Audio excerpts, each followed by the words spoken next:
días, buenas noches, según corresponda, y desde el lugar en que usted nos esté siguiendo y nos encontramos en este momento en Chispazo Literario. Mi nombre es Sonia Fabiola de Mitrópolis. Desde Cosquín, Córdoba, Argentina, los estoy saludando. Y nos encontramos en el espacio que se llama Pensar el Mundo desde la Palabra, que es un espacio que ha generado el grupo de los miércoles de encuentro de chispazos literarios y propone un espacio de reflexión, de, de compartir, de desarrollar temas de interés del grupo. El formato busca no solo compartir ideas, sino también entrenarnos en esto de la oralidad, la síntesis conceptual, la construcción de una voz propia. Hoy nos encontramos con Emilce Sacharkov. Ella desde Alemania nos va a compartir el tema que nos propone y nos trae por qué leer los clásicos. Así que, querida Emilce, bienvenida, y por estos minutos el espacio es tuyo. Bueno, gracias Sonia, buenas tardes a todas. Eh, es un gusto, como siempre, encontrarnos, ¿no? Los miércoles. Y bueno, ¿por qué leer los clásicos? Les digo que siempre me gustaron muchísimo. La literatura clásica me gustó mucho. Confieso que, bueno, la conocí cuando estudiaba profesorado, pero luego, pasados los años, me volvió a interesar y tuve una amiga con la cual compartíamos estos gustos.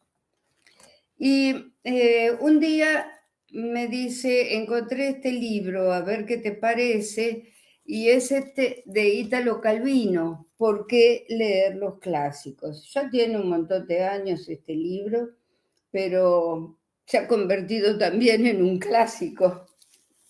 Y así que, bueno, ahí les voy a ir contando un poco. Entonces, ¿por qué leer los clásicos? Así se llama este libro de Ítalo Calvino, que me ha servido de puntapié inicial en algunos trabajos que realicé junto a esta amiga que les decía recién y colega en nuestro ciclo, que llamábamos Ciclo de Aproximación a los Clásicos, y de cuyo contenido he hecho referencia en mi libro Licht, que bueno, después si tenemos unos minutitos por ahí leo algún fragmento. Empiezo por señalar quién es o quién ha sido Ítalo Calvino. Este autor nació en Santiago de las Vegas, en la provincia de Habana, Cuba, en 1923 y falleció en Siena, Italia, en 1985. Fue uno de los escritores más reconocidos de la segunda mitad del siglo XX. Y sus obras son tan vastas y tan importantes que constituyen un verdadero patrimonio nacional en Italia. Y algunas de sus obras siguen siendo lectura obligatoria en las escuelas. Acerca de este libro, que se editó post-mortem, se pueden encontrar distintas definiciones o conceptos acerca de qué son los clásicos. Voy a tomar algunas de ellas que son de este libro, ¿no? Y que son las palabras del autor. Primero quiero decirles que yo siempre consideraba que los clásicos eran las obras de la antigüedad clásica, romana o latina o griega.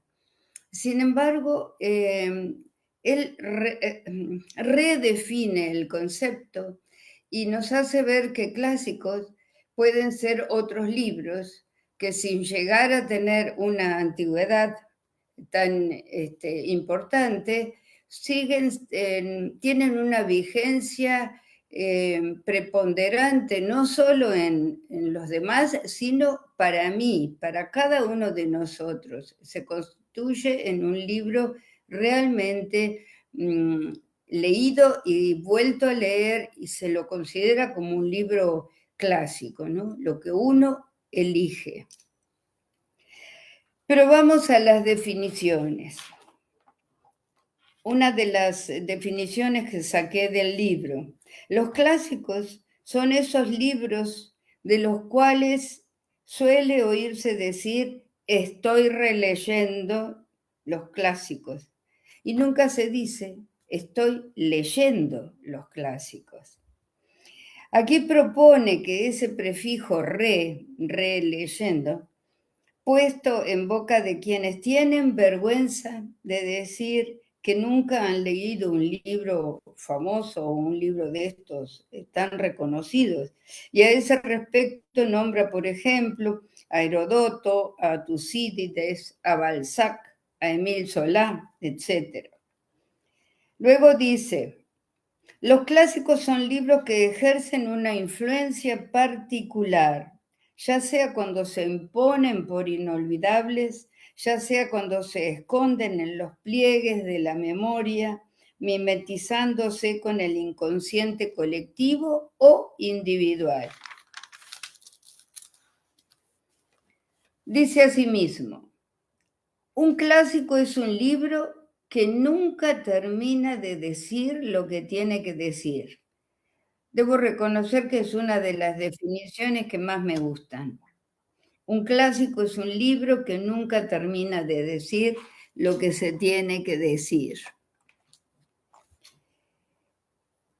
Los clásicos son esos libros que nos llegan trayendo impresa la huella de las lecturas que nos han precedido a las nuestras, y tras de sí la huella que han dejado en la cultura o en las culturas que han atravesado, o más sencillamente en el lenguaje o en las costumbres. Y acá, si recuerdan un poco lo que vimos de intertextualidad y de lo cual vos estás tan empapada, querida Sonia, ese es el lastre que se trae, ¿no? Está reconocido por el autor también desde los clásicos o en los clásicos mismos. Es decir, el autor que hace una historia, que escribe un ensayo, un poema o lo que fuere, lo hace desde su voz personal, pero esta voz personal está interceptada por tantísimas otras voces que son las que ha ido tomando en el curso de sus años, de sus lecturas.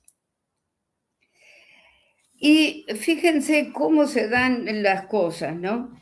Cuando yo hice este trabajo hace ya más de, y no sé, más de 10 días, no sabía lo que me iba a pasar después. Entonces sigo leyendo esto, y da como ejemplo la lectura de la Odisea, en la cual lee a Homero, su autor, pero también al descubrir las aventuras de Ulises, se pregunta si esos significados que han atravesado siglos ya estaban implícitos cuando él escribió, o si son incrustaciones o deformaciones de aquellos. ¿Y por qué digo esto? Porque la verdad que no sabía que estaba la película Odiseo en cartelera como un estreno. No sé para ustedes, pero calculo que ahora se debe hacer en simultáneo en todo el mundo. La cuestión es que el sábado pasado, con unas amigas que me invitaron, fuimos al cine a ver la nueva versión de Odiseo, creo que se llama Odiseus. La fui a ver en alemán, obviamente, que para mí también es un ejercicio. Y la primera versión, si mal no recuerdo, fue en 1954, con actores muy reconocidos, que en este momento no recuerdo, y que yo creo que alrededor de los años 70 u 80 la miré. Y era muy distinta de la versión que tenemos ahora. Esta versión actual, con Anna Hathaway y actores reconocidos, la película es de Nolan, y eh, realmente es una versión, yo digo, muy actualizada, pero muy reveladora también, muy reveladora de determinados signos que a lo mejor se nos pasan desapercibidos cuando hacemos la lectura del libro. Y entonces ahora hay como una verdadera ola de comentarios acerca de la película y acerca de la obra. Y se han escrito por ejemplo, en Facebook, que yo es lo que suelo leer, realmente hay análisis muy, muy lindos. Y bueno, ya que estoy con esto, quiero decirles que si tienen la oportunidad en algún momento vayan a ver esta nueva versión, si es que les gusta, porque es muy significativa. No solo por todo la parte de sonido y demás que es increíble, pero eh, toma el centro del viaje de Odiseo a su regreso de la guerra de Troya. Tarda 10 años en volver a Ítaca, él era el rey de Ítaca. Bueno, ¿existen las coincidencias? No lo sé, pero a mí me vino maravillosamente bien. Y sigo ahora entonces con Ítalo Calvino. Cierro el paréntesis de la Odisea. Dice Ítalo Calvino, es clásico lo que persiste, fíjense qué bonito esto, lo que persiste como ruido de fondo, incluso allí donde la actualidad más incompatible se impone. Es como un sustrato, ¿no? Como eso que no puede dejar de escucharse a pesar de que otros ruidos, o sería otras obras, intenten pasar por arriba de ellas, no por mejorar o cosas por el estilo, o por ser mejores, sino porque los tiempos, ¿no? En la misma época que va pasando encima de las obras. Tu clásico es aquel que no puede serte indiferente, dice Calvino, y que te sirve para definirte a ti mismo en relación y quizás en contraste con él. Él cree que al emplear ese término clásico no tiene que justificarse si lo hace sin distinguir antigüedad, estilo o autoridad. Entonces, ajustándome fantasiosamente a este concepto, me voy a referir a este libro que yo escribí para homenajear a esa amiga tan querida que se me fue muy pronto de la vida. Un poco porque está relacionado a ese ciclo que teníamos de aproximación a los clásicos. Pero tengo que decir antes que en cierta línea de pensamientos me aparto un poquito de Calvino, porque en este ciclo nosotros considerábamos clásicos casi con exclusividad a estas obras memorables de todos los tiempos, no las actuales, ¿no? Siempre muy mayores en la línea del tiempo, que en algunos casos, en algunas escuelas, habíamos debido leer obligatoriamente en literatura o lo que fuera. Pero entonces también nos dimos cuenta que nuestro ciclo quería ser popular. Nosotros queríamos que los clásicos allá tan lejos, tan extemporáneos, pudieran ser vívidos para la gente que por ahí no había leído las obras o no quería o no le interesaba o le parecían sumamente complicados. Entonces hacíamos más o menos así. Tomábamos la obra, tomábamos el autor, hacíamos como verdaderas presentaciones, porque había pasos de música, de teatro, lo que convenía, ¿no? Y las arrimábamos hacia la época actual nuestra, en alguna canción, en, en algún pedacito de obra, lo que fuere. Y conseguíamos entusiasmar a la gente. A veces eran pocos participantes, a veces eran muchos, pero esos clásicos, tan así como que uno teme asomarse porque los ve tan enormes, nosotros los podíamos popularizar un poquitito. Y entonces, ahora me paso a mi libro acerca de los clásicos, ¿no? Un pedacito les voy a leer. Nosotros hacíamos bastante hincapié no solo en los libros. Tomamos, por ejemplo, no hicimos más porque ella se enfermó, pero tomamos Quijotes, tomamos Don Juan, Goethe, el Fausto de Goethe, tomamos Los Miserables de Víctor Hugo. Entonces, a las 2 leo textual mi libro. Profesoras de letras, yo en ejercicio, ella no, nos apasionaba la literatura clásica y nos apenaba que fuera accesible poco más que para especialistas y estudiantes.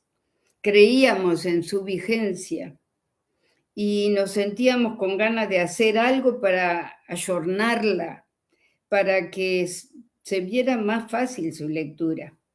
Por supuesto no me refiero al texto, eso es inmodificable, pero sí a la forma de acercarla a lectores a lo mejor prejuiciosos de su complejidad temática o su vastedad. Quienes no hayan tenido la oportunidad o no hayan hecho el esfuerzo individual de leer, por ejemplo, la obra máxima de Cervantes, podrían desanimarse ya a la vista de la primera página. Bueno, y después lo cito a Italo Calvino también. Y, por ejemplo, cuando hicimos una de las obras, disculpen, cuando hicimos Quijote, terminamos el trabajo después de 3 horas y pico, eran largos. Hicimos una especie de cazuelita para invitar a los participantes, ¿no? Pequeñas cosas así que nos hacía relajar un poquitito y que la obra no pareciera tan tremenda, ¿no? Y conectábamos, por ejemplo, algo de las conversaciones de Quijote con la apuesta de Amalita Baltar y su creación Balada para un loco de Astor Piazzolla. Nosotros lográbamos la conexión y los demás la entendían. Eso era lo más importante para nosotros. Y se hacía muy lindo. Hicimos varios proyectos y los representamos a los 4 o 5 que pudimos. Bueno, y para ir terminando, quiero leerles un pedacito acerca de lo que pensábamos de los autores, ¿no? Entonces,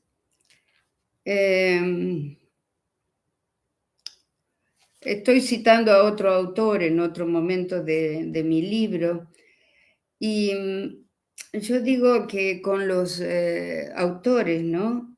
Yo traigo a la rastra a veces al encaprichado autor que no se quiere dar a conocer, yo saco ventajas de ello. A veces le veo una pestaña, otras veces un dedo, o medio zapato, o una cana, o una cicatriz. Intuyo que él también me busca, me espía, observa mis reacciones, o se ríe de mí. Atisba desde el número de una página o se regodea desde la tapa o desde la contratapa de un libro. Y nos conectamos. Algunas veces es una corta amistad con los autores y otras veces es un idilio o es la pasión de toda una vida, que es lo que sentíamos por los autores clásicos. No digo que no haya existido alguna confrontación, ya que intento reescribir entre líneas lo que creo que debiera haber dicho él o ella. Y le veo el enojo. No crean que no. O su soberbia, el pensar que yo soy una don o un don nadie. O con qué derecho o qué pertinencia la mía, caramba. Pero alguna vez le descubrí una indecisión y un momento de duda. Y ahí aproveché para saltarle encima y leí el párrafo, la idea por segunda, tercera, cuarta, décima vez. Y entonces lo acorralé. Y no supo qué hacer. Fui implacable. Ese detalle me divirtió tanto que me instó a tener más conversaciones con otros autores. Y los vi sufrir tanto que pensé podrían enternecerme, lo que al final ocurría, porque al sentirlos tan solos, tan viejos, tan alejados de nuestra realidad, algunas veces tuve piedad. Bueno, nosotros cuando hacíamos este ciclo de aproximación a los clásicos, decíamos que los teníamos con nosotras, ahí en la mesa. Y realmente, más allá de cualquier otra cosa de imaginería o cosas por el estilo, nada, teníamos de eso. Nos sentíamos completas si los citábamos a ellos, leíamos su biografía y la teníamos bien presente, porque la biografía de alguna manera se refleja en la obra, así como la obra se refleja en el autor. Bueno, este pantallazo me ha gustado volver a leerlo y estas cosas, ¿no?, que nos trae la vida. Tanto que me ha gustado la mitología y acá teníamos en la película esta que les nombré, ¿no? Odiseo. Bueno, chicas, listo.